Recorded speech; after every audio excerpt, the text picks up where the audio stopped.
everyone. Can you hear me okay? Sounds like it. Really quickly, thank you all for coming. I'm super excited to be here in what has quickly become one of my very favorite cities in the world. And by the way, I was just thinking about this as I walked up. There's a 17-year-old version of me that would have loved that moment, taking a stage as you're saying something about Mortal Kombat. I think you would have said, I knew it, I won a tournament or something. And then you would have said, and it took me a lot of years to do it, apparently. But excited to take you through some key messages to kind of set the stage for today. And candidly, I did. I was thinking about this. I did spend a lot of time when I was 17, 18 in video arcades. I spent all the quarters on games like Street Fighter and Mortal Kombat. And it seems funny to think about now, but I've been telling myself that's how I was preparing for a long, great career in digital experience, or future in digital experience. And speaking of that, the future of digital experience, that's where I thought we'd start today a little bit as we're exploring this idea of leveling up and how to take your CX program and practice to the next level. So I come from far away, bearing great news. And again, thank you for having me in your wonderful city. In the future, we believe that every digital experience will be instantly perfect. So super good news to all of us. And you might be asking, well, okay, what does perfect mean, or by whose definitions? So we'll break this down a little bit, and I thought it'd be fun to look at some of the things that aren't quite true today, but I think we all know are becoming possible. The first of them, we see the advent of what we'll call truly intuitive personalization, something I'm looking forward to. And so think about it this way. I think anytime we interact with a website or an app of any kind, you know that website or app you're interacting with probably has some rough idea of what you're trying to accomplish, right? It understands your goals, at least to a certain degree. Now, the future, maybe the near future, what if that website or app that you're interacting with also understands a little bit about your thoughts and feelings or mood? What would be possible? It seems kind of crazy, but imagine if your smartwatch or your wearable simply senses the mood you're in or your level of stress, and the app you happen to be interacting with automatically adjusts itself, its display, its brightness, its fonts, to match your mood. In a connected world, your connected devices might do the same thing, adjust their levels or volumes in your room to match how you're doing. Truly intuitive and proactive personalization, and hopefully joyful personalization as well. Here's another thing I'll see. This is a concept I'm a huge fan of, and we're making a lot of progress against. Real-time adaptability. So think about the physical world, the physical life we all live. The pace of life changes a number of times on any given day. It speeds up or slows down. So what if, or let's look forward to when, our digital experiences can speed up or slow down with us intuitively, automatically, proactively. So to make this real, imagine you're in a subway and you're in a hurry, but you need to interact with an app, let's say, to complete a checkout or a registration process. That app might intuitively speed up and offer you a very streamlined, very simple checkout process so you can get done with it and on with your day. And then later, that same day or the next day, let's say you're relaxing at home on your sofa, listening to music, and for whatever reason, you're in the same app. The app now may intuitively give you a much more immersive, a richer, a more engaging experience, really built to derive long-term loyalty with the brand, right? Real-time adaptability. It's the way to think about it, I think, is digital experience happening at the speed of life, which can change at any moment, if you will. I think we're going to see anticipatory service, a little bit of a mouthful. We used to talk about this, you might remember, as like the network effect between brands that you're interacting with on a single journey. So imagine this. You're out enjoying a beautiful evening in one of the greatest cities in the world, and as you go to pay for dinner with your smartphone, your Uber or taxi is automatically, instantly called for you without you having to do anything. It arrives in time for you to walk out from dinner. It also arrives in time to get you to the theater for your 8 o'clock show, and it knows where you're going. There was nothing you had to do, nothing to explain. In this way, the digital experience, the digital brands you're interacting with are supporting our physical experiences in a way that's somewhat seamless and invisible, but still very compelling to you. So you're probably thinking, overall, this doesn't seem that far away with the advent of things like, generative AI, and you're right. A few more. So websites will be accessible. This is an important one. I don't know if you know this, but today, up to 70% of online experiences are not easily accessible to those of us who are differently abled, if you will. And I think in the future, we'll see a real increase. We'll see the focus on accessibility in the digital world kind of rise to match or exceed the focus we've seen on accessibility in the physical world as well. Sustainability by design, we're going to see a real emphasis on sustainability. Think of that as like an emphasis on energy consumption, efficiency, and low data usage, and then privacy by design. I think this world that we live in, where we all have to choose a little bit between privacy and personalization, will disappear as we head to, if you will, a secure and private but cookieless world. So in short, pretty quick, fun to imagine, but we see a world where your digital experiences are intuitive and seamlessly integrated with the physical experiences we're all living every single day. So easy and fun to imagine, and if only imagining were the same thing as doing, right? So where are we today, and what will it mean to work towards this future? Well, let's look at Australia specifically. In Australia, it's interesting because some of the biggest global trends we see are, not quite the same in Australia. We actually see in Australia an increase in online consumption overall and an increase in overall traffic, which is starkly different from global trends where both are down year over year. Other trends we see exactly the same. So in Australia right now, more than 2 in every 5 users are reporting consistent frustration with their online or digital experiences. And there's a 1.4% overall conversion rate in people who do engage in any kind of digital shopping or online experience. So besides just simple facts, what I think this tells us is there's a clear opportunity to separate, right? And let's talk about what that means a little bit. The separation is what's key. And one thing we've seen proven out year over year over year is experience has become your brand's, every brand's, single biggest differentiator. The question is, as you separate, are you going to separate from your competitors, or are the experiences you're delivering going to separate you from your customers? Now, really quickly, there's a study that McKinsey did years ago, and I've always thought about it. McKinsey did a very long study. It took about 18 months, and what they did is they identified a number of brands who they said had, spoken about investing in CX. In fact, they had all launched multiple CX initiatives. But really what wound up happening is they limited their investments in it, or they weren't able to prioritize it effectively across the organization, across all the teams where it needed to be prioritized. So as part of this study, what McKinsey found is for those companies, that type of initiative in CX was actually worse than if they had done nothing at all. It was actually worse. And the reason is because they wound up taking a little bit of a toe in the water approach, they didn't get the returns on the investment, and more importantly, the teams internally lost faith in the idea of customer experience as a real business driver. So they wound up behind, actually worse than if they had done nothing at all. Now, the same study also identified a number of brands who were able to successfully prioritize CX and the customer experience they were delivering and improve it consistently. And the great news is what they found was those investments were the single most powerful investment in the performance of the business and the health of the business they could have possibly made. Really powerful study. And here we are a few years later, and we still see this being proven out over and over again. So for those exact brands, this is actually Boston Consulting Group information, those same brands who are successful in emphasizing customer experience and improving the consistent experience they delivered, we see a 55% improvement compared to their peers in total shareholder return, pretty incredible.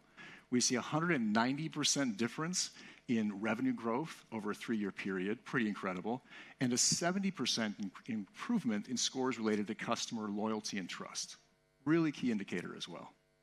Now, if you allow me to zoom the lens in a little closer and look just at Contentsquare customers, and this will take me a minute, I'll let you look at the slide, we can get even more granular. And what we see, and these are real figures, by the way, from across our customer base, what we see is across some of the most important metrics and KPIs within everyone's business, we see consistent and clear improvement. From conversion, including growth in digital revenue, to retention, significant reduction in online friction. Since the time these customers went live with Contentsquare, significant improvement in NPS, kind of regardless of what customer experience measurement you use, that's pretty powerful. And one of the trickiest things to measure and one of the trickiest things to improve But one of the most important things for all of our businesses is customer lifetime value and critical improvement in some of the most important leading indicators tied to customer lifetime value as well, all through Contentsquare since they went live. The great news is quickly, this is true for all brands of all sizes and types.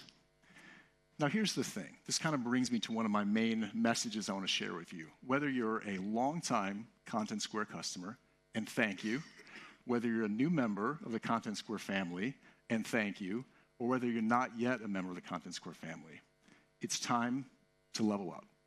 It's time to take the next step towards that future that we were kind of imagining together just a few minutes ago.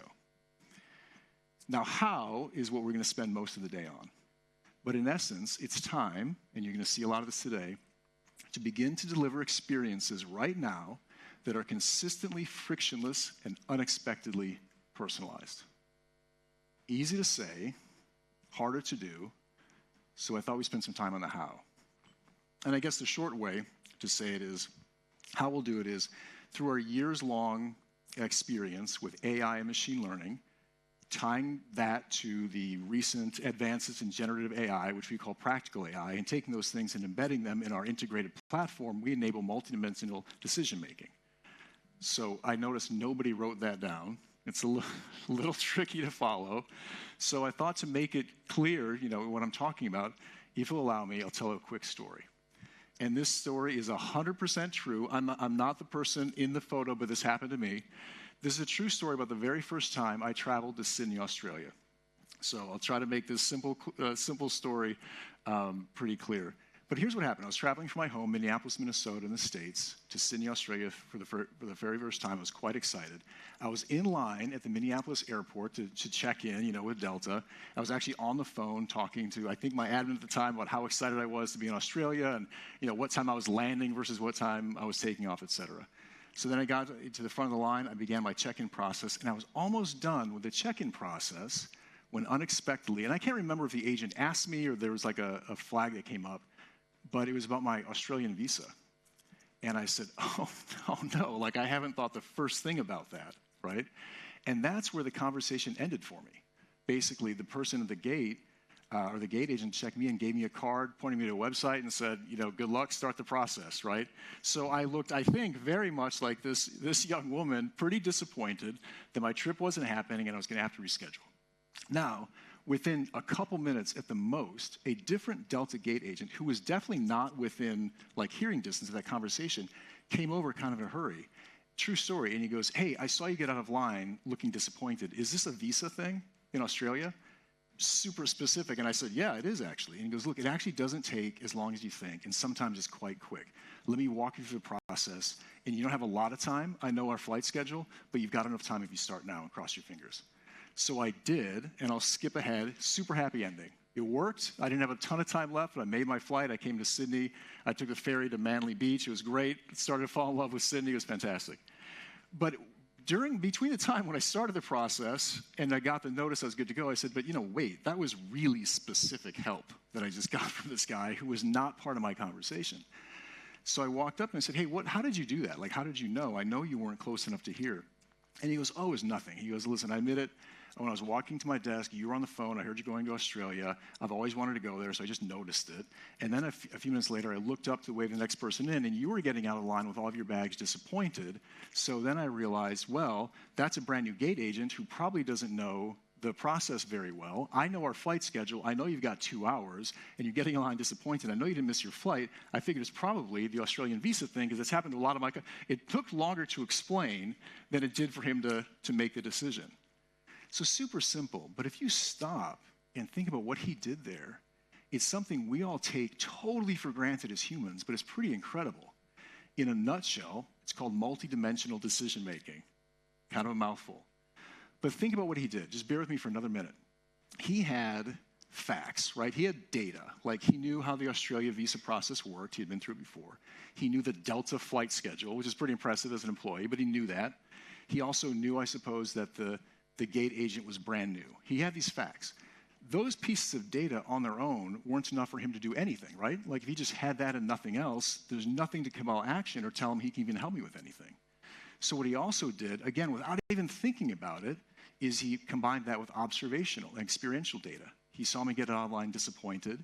There was some pattern matching there. He realized, I've seen people do that. I know he's going to Australia. I know our flight schedule. He's not late. He really quickly put all of this together and came to a great decision in how he could help me in the moment, almost instantly, and improve my experience and drive my loyalty up as a Delta flyer. If you break it down a little further, what he did is he had two types of data, like I said. He had facts and he had more, behavioral data and pattern matching, right? The two by themselves aren't enough to really drive this kind of magic we're talking about. But together you have something really powerful. Now, before I go on, I think we all know and are familiar with, if you have data only, if you have facts only, they can be powerful, but they don't really enable the type of holistic decision-making I'm talking about. And when you think about it, what he had was a holistic picture of the situation that I was going through, and he could act. We've all been on a website where there's probably plenty of information about us, plenty of data. They know our past purchases, maybe our recent behavior. They've got some demographic information on us. We often get stuck, and there's no help within a digital channel if it's a pure digital journey, right? You're offered a link to a knowledge base, which is super fun, maybe an automated chat, or you're offered like an off-ramp from the digital experience, right? You want to talk to someone in a contact center, which is usually helpful depending on how long it takes, but also now you're probably in the digital journey for something efficient and seamless and quick, right? Okay, so we're separating two things. You've got data only to drive a decision, which is helpful but not the whole thing. Now, what if you don't have facts? What if you don't have data to back it up? Bear with me. That's the thing. We as humans are also super comfortable with that. We're fine making a decision totally based on gut feel or instinct or own experiences, right? So to illustrate that type of decision making, to further just make my point, I thought we'd look at, or play a quick game together, I should say. So I'm going to show you, and please participate. I think it'll be a little bit of fun.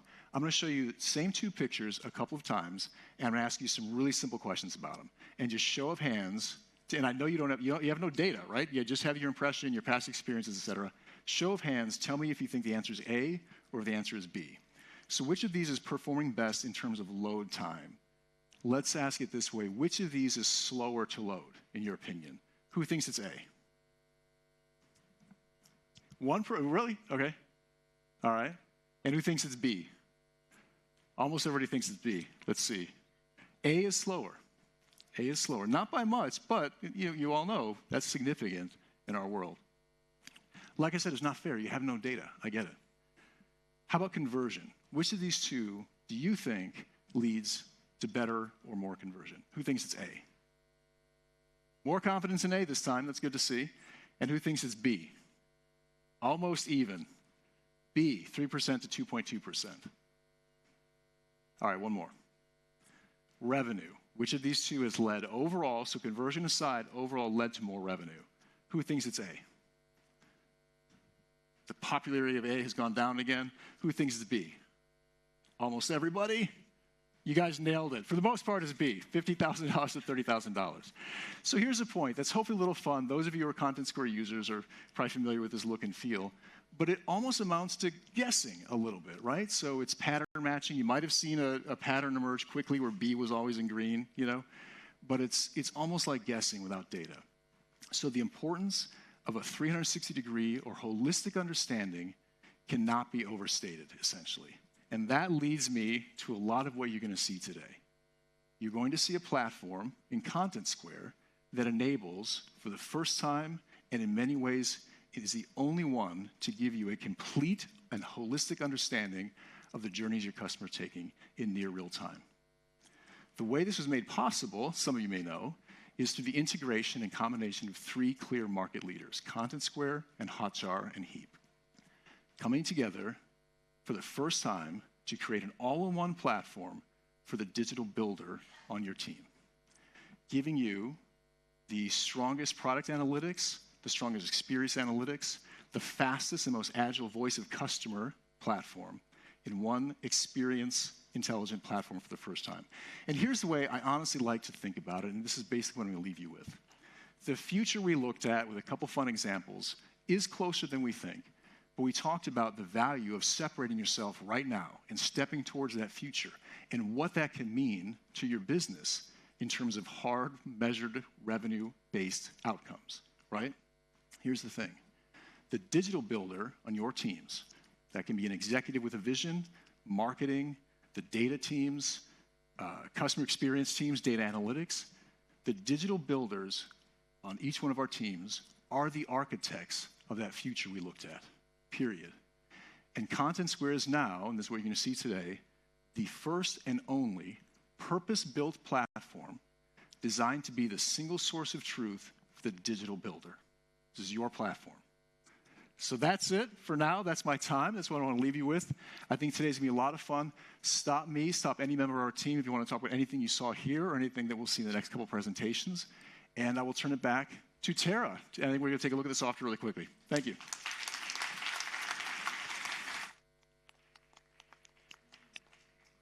Thank you so much to Gabe. It's wonderful to have you here in Sydney, by the way, and I particularly enjoyed that anecdote that was Sydney-based about multi-dimensional decision-making. That was pretty cool. We're going to move on to demo time now, which is actually a personal highlight for me in every CX circle that we do.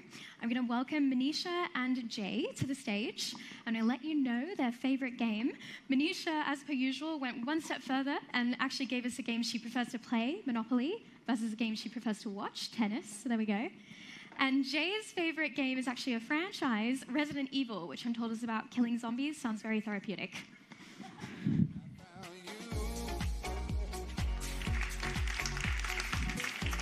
Can you all hear me? Yeah, I always have the weirdest fun facts. Like, I watch tennis, I don't know to play tennis, I can scuba dive, but I don't know to swim. It's a weird... I have some problems. I have to figure it out. And thank you, Gabe, for showing that vision, not only stitching it from the future to the present, but also it's quite exciting to see how this world is moving on to new experiences and actually getting that chance to live a one personalized journey at a time. And of course, I've been always tasked to give the most information in the shortest period of time.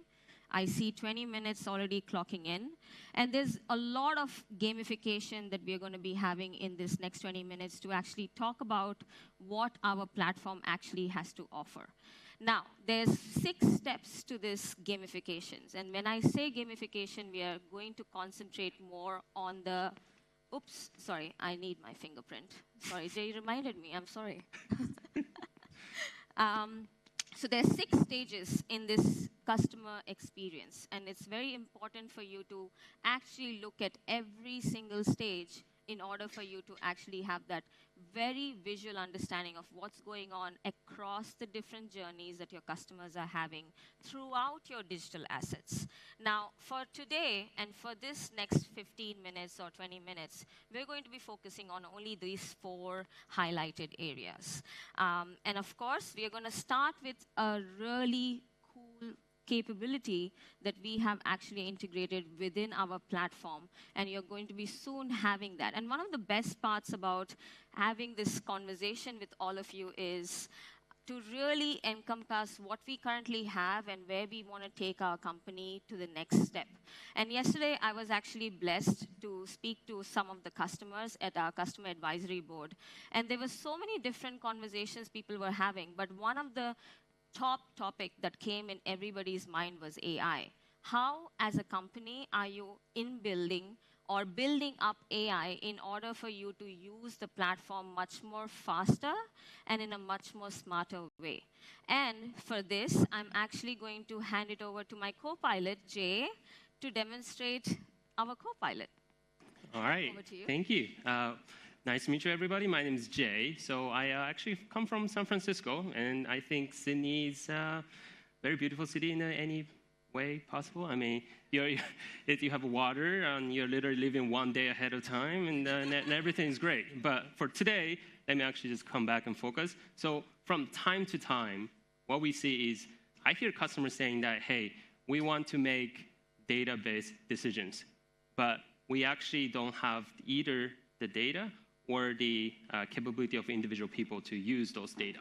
So what we thought was the best way to integrate our AI into the platform is actually to give you a place where, for people who actually don't know how to use product analytics, to be able to start, use, and take advantage of analysis. So let me just show you what I mean here. What I have here is a quick demonstration site. We call them Bank One. Imagine this is the site where you can make, a checking deposit or saving and transfer money. And imagine if I'm a product manager where I want to do some analysis, but I know nothing about product analytics. I don't know how data model works. I don't know what property that means.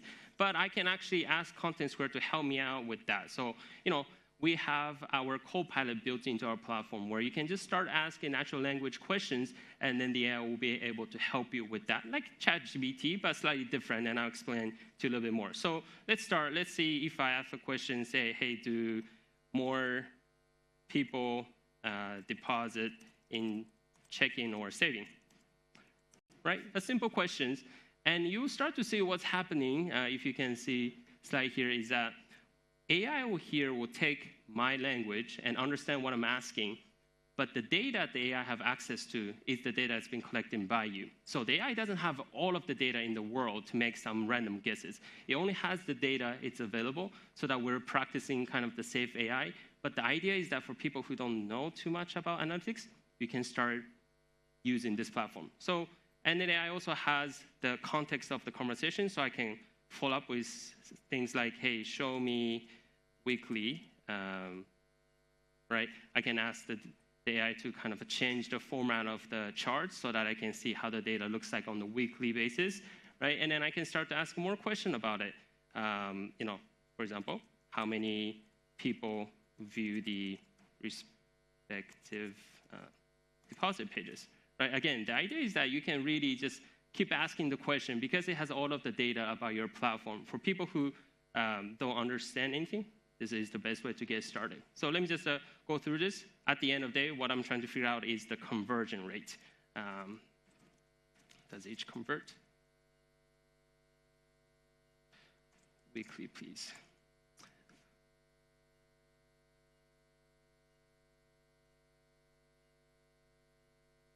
So finally, I start to get a conversion rate of a checking and a savings and see which one is performing the best. And at some point, if you're just curious to see how is the AI actually approaching this, right, we can ask the AI to give their thought process. Again, this helps people who doesn't understand analytics to learn, right? This is the kind of the starting step for your first level to understand how the analytics works.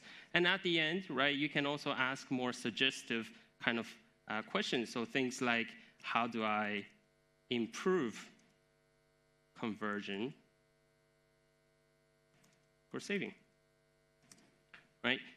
You know nothing about how this works, but you can ask AI to look at the context of the conversation and say, what's the best way to maybe increase some of the conversions?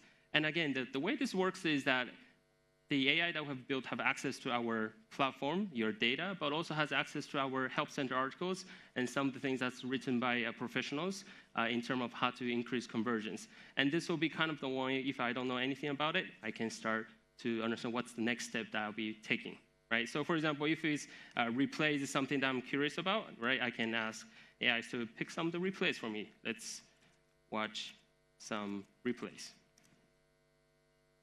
Right? And then I have a capability of the session replay, so I'll be able to see a list of session replay for the user who's looking at the savings, and then see if there's any problem they're running into. So, it's a very seamless integration from just a simple chat into a different platform, and then be able to watch replays for our very particular users. Again, I just want everybody to remember the reason that we're showing this to you first is you're going to see AI built into across the rest of the conversation and the rest of the demo by Monisha. But the idea is that I think this is a great way for people who, again, don't understand how the analytics works, but want to get into the world of product analytics. So with that being said, I'm going to give the floor back to Monisha. And then for those of you who want to discuss this more, I'll be outside in the booth. Or if you want to talk about Resident Evil, I'm happy to do that as well. But other than that, yeah, thank you, everybody. Yep. Thanks, back to you. Thanks. You almost felt real. I thought you were a bot. And this is great, and I want to ask you one question, and it's a rhetorical question.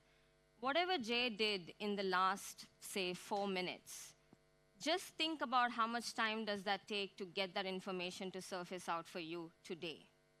Even with Contentsquare, you have so much of data, and you're always asking, where do I start first? How do I go about my life? And you don't need to be an expert, so just always think about how much time does it take for you to get that information, And just having this AI built in takes so much of that headache away. You can really just go ask a conversational question and then just start from there. Have that analysis and make sure that the data is not paralyzing you. And that's absolutely key for you. Now, next stage, we're going to be talking about surfacing insights and baseline metrics. And for this one, let's start from the very basic, right? Baseline metrics has basically started from web analytics. And if you think about web analytics, it has been there pretty much since websites. And the whole idea for web analytics when it came about was to just understand the very two-dimensional first stage information of what was my conversion, how many people came into my website because of that one ad, and information that was very, it was good at that time, but there was a lot of information that was needed as websites started to progress. Websites have become a lot more complex. There's a lot more personalization that has come into play. There's a lot many teams that are now interacting within the websites to make sure that they are actually, every single person is going through their goals. Conversions is a part. Channels is a part. There's multi-dimensional places where people come from. Some people are coming from an organic search. Some people are coming from the app. There's so many different overlays that makes it difficult. So web analytics has now become like a product suite. And we have to elevate that entire web analytics or marketing analytics experience and treat it like product analytics. How do we give you that multi-dimensional information that is going to be able to not only give you that up above view of what's going on, but also be able to actually go into the details as and when required to understand the intent and the reason behind it. And a lot of platforms actually stop at just showing you the information as a matter of fact, but doesn't allow you to actually drill deeper. And that's exactly where Contentsquare plays in. So I'm going to be acting like a product owner for a website, for a travel company website. And I will imagine a day in the life of the product owner for the website, and I go and log in, and I see this dashboard. And in the dashboard, you're seeing all of these top metrics. You know, the acquisition rates are going low, the conversion rate is pretty low, and there's a lot of things that is going on. Now, as a travel company, I have actually incorporated a new segment into my website, and that segment actually has a lot of new pages. And I want to go top of the funnel. I want to look at all the different acquisitional channels where people are landing and so on and so forth. And I can see all the landing pages. And one thing you'll notice, the new pages that were introduced have actually a very strong bounce rate and an exit rate, so which is quite interesting. You're seeing all these new pages, and compare it to the older pages, there's a huge difference. And what is this dilemma? Like, if you look at all the web analytics, you have this information, but you can't really dig deeper. So how do I go into the understanding of why this is happening? What is the reason why this is actually increasing that bounce rate? So I'll go back to my dashboard, and now I will think about it from a marketing channel perspective. So what are the things that I'm doing in order for people to be attracted towards my website? And I see my email is pretty erratic. You know, it has that big long spike, but it's also dropping off. So I'm thinking that it's probably because of that. But I want to go and dig deeper into that. So the platform allows me to actually go and click and understand what is actually happening within it. And for that, I don't need to be an analytics expert. I can use my Copilot. This is exactly what Jay showed in a different context. What happens for this marketing event? Whoever have received this email, month over month, what is the actual analysis for that? And just ask that question, enter it, and the platform shows the landing pages where people land from that emails. And you can see the culprit is that new page. And if I were to ask a question, all right, whoever comes to this page or visits this page through the email, what's the bounce rate? And the platform will able to spit out a number that, again, remember, how much time does it take for you to get that information today? This information is right at your fingertip, and this allows you to understand there's an 83% increase in the bounce rate the moment a person is actually receiving the email. Clearly, there was an intent. They clicked on the email because they wanted to go somewhere delightful, but guess what? They were not happy what they saw, and they actually exited out.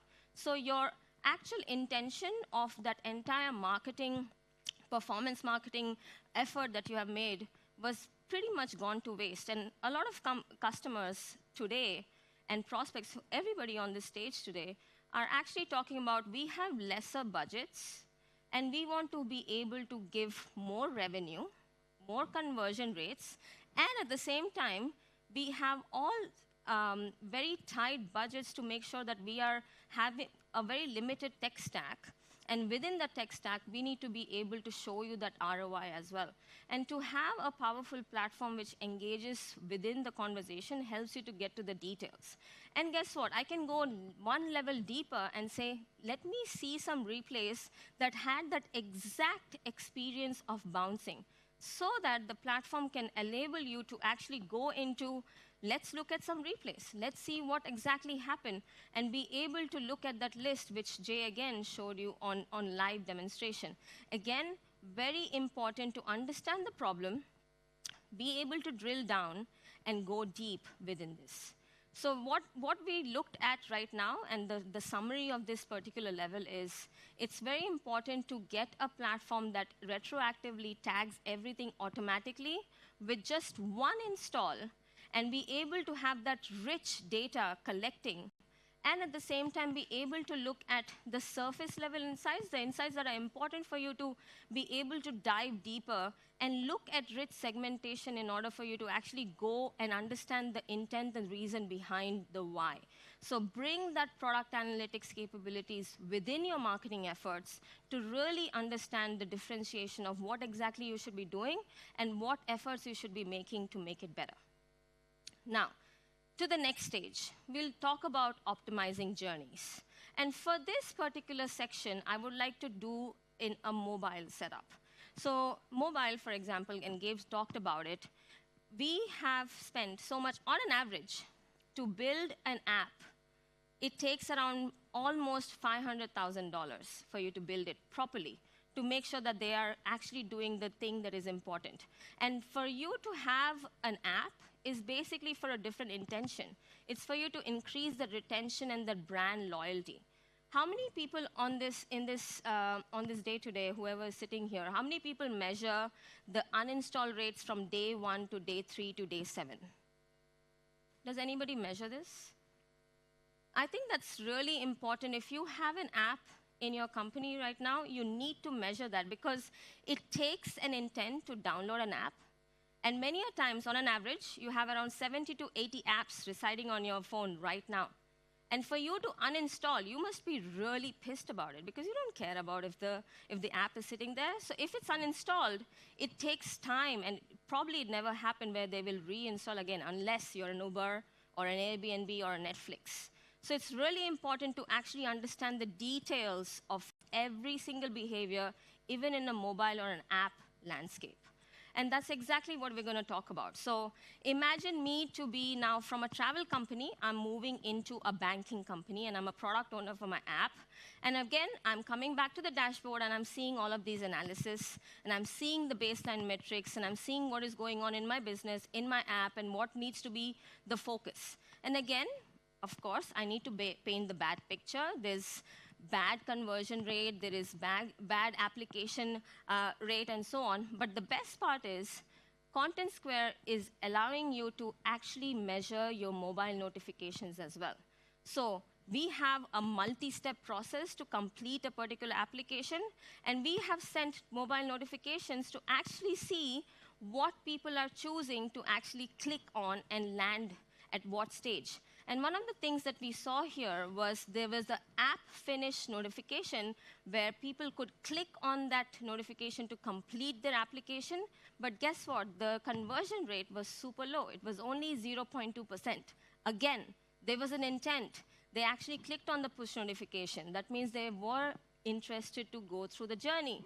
But your experience was lackluster, because of which they actually exited and did not complete. That enabled you to see that poor result. So Contentsquare, again, helps you to go into the details and understand, for example, through a journey, and look at how many people actually clicked on that notification and what was their path. And as you can see, when people were going through the path, they actually split. Instead of completing it, the application within the app on the left-hand side, there were some people who actually opened the web browser page to actually complete it as well. And you see that cross-section, and you see there's a replay button as well. So you can actually understand the majority of the customers who went through the website, they actually had frustrations. They had a poor experience because they could not submit the application. They went back and forth, they scrolled up, they scrolled down, they're trying to figure it out, they're clicking on it, rage clicking, and guess what? The submit of application was not successful. That small little glitch in the system ruins the brand loyalty bit. And it takes a lot of time to build that because customers are having too many options. You're not the only person who's giving that piece of cloth or that home loan. So it's very important for you to be making sure that every single experience is friction-free. Now, we also take it one step further. We talked about the why. We understood the problem. We understand why it's happened. But what is the impact of this? How does that affect my business? What about my business KPIs? Contentsquare takes that a step further. I can actually measure it and look at the impact quantification. Now, this, again, is a good understanding of what exactly is happening for that rage click. So click on the quantify, and the platform will be able to do a left and right analysis and tells you there's around 45 missed conversions for that particular experience that costed you around $100,000. Now, you have the dev team, you fixed it, but you don't want to be looking at that actively every single day.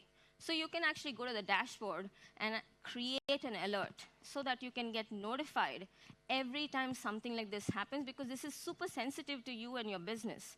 So you can use our AI agent to understand the sensitivity of this particular alert that you would want, and you can set it up as a high sensitivity. So every single unfortunate event where a completion doesn't occur, you get reminded of it. So you don't have to be proactively looking at all of this every day. Let the platform work for you. And that's really very key to understand what exactly is happening. Let the self-starting be done by the AI so that you can actually get that information. So again, what is a summary? Oh, I see time's up. I'm sorry. I need 5 more minutes. Apologies. Summary. Again, for apps as well, it's one SDK, one-time install, and it is an auto capture, automatically capturing every single event and every single real estate on your app, getting them all together, and we are just more than just the crashes. We also, of course, capture all of the technical frictions, but we also capture the functional frictions. And then we are better together because you never know when an app is opened from a website or through whatever. And we basically multi-journey stitch, multi-device stitch together to give you that holistic information. As you saw, we looked at the app, and from the app, they went to the web browser. That's exactly all stitched together. Now, last is engagement. Engagement, conversion, and retention. And here, I'm going to take the cap of a UI UX designer or a content builder. And I want to be able to improve my engagement and conversion. Again, websites are looked at from an engagement perspective because people usually go into the website to be aware of what you're actually offering, and they'll download the app if they're interested in your services. So now let's look at Contentsquare's basic, the flagship platform where we actually started off. This is a Chrome extension. It's CS Live. Basically enables you and activates your website to a live dashboard. So you don't have to even go to our Contentsquare platform, select the metric that you want to look at, and be able to see every single detail. So for example, I'm looking at revenue metric, and I'm looking at every single real estate. I can either go into the micro real estate or go in up above. I can also click on individual CTAs to understand what exactly was the driver for conversion. So you don't have to even go through the platform. Imagine you waking up on Monday morning before you have your Black Friday or a big event. You can actually fire up this CS Live to actually get that information right away and do the reporting as you please. Of course, you can go into the platform if you want to have multi-dimensional information. This is Contentsquare platform, but the same data, you can see it for a mobile. And you can see the same information. And again, we have AI working here. You have the smart option to actually let the AI pick out the top revenue. Instead of you clicking in each and every real estate to figure out which is the top revenue content, let the platform scroll through your entire website or your entire app, figure out which is that section that actually caused or raised the most revenue, and you can actually see it right in front of you. So again, AI is in the works to make it more practical for you to be able to use our platform so that you can have more information at your fingertip. Again, you have the capability to edit it and select anything that you would want, or even change the metric that we have. So this is just some of the few examples that is going to be very important for you to see. Again, we are going into exposure rate. Exposure rate is really very cool of a metric to understand how many people were exposed to that particular element. And as you can see, because this is so much lower in the fold line, only 14% of them were exposed. But if I were to look at multi-session and be able to look at the conversion rate for that particular content over multiple sessions are actually quite high. So as you can see, we are incorporating the product analytics piece as well to give you not just one session level information, but multi-session information.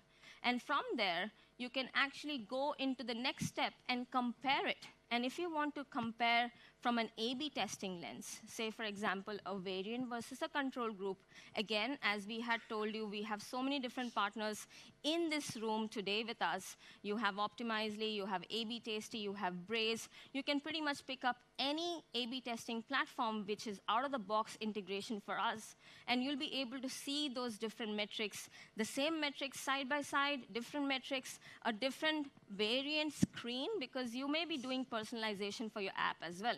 Not everybody must be seeing the same screen. So you can choose whatever content that you would like to pick and compare it. Again, think about the time to value. How fast can you see this information today versus what you can see in a few clicks here? Again, a few things that we have seen. We are looking at the exposure rate plus the revenue. If we were to change the placement of the session of the image from below the scroll to above the scroll, you can see an increase in the revenue as well. So again, very data-led information. You can again use impact quantification to be able to measure a lot more deeper in terms of conversions, in terms of revenue, in terms of looking at different segmentation as well, to give you that holistic understanding of what's going on. What have we learned here? Speed to insight. Again, this is really key.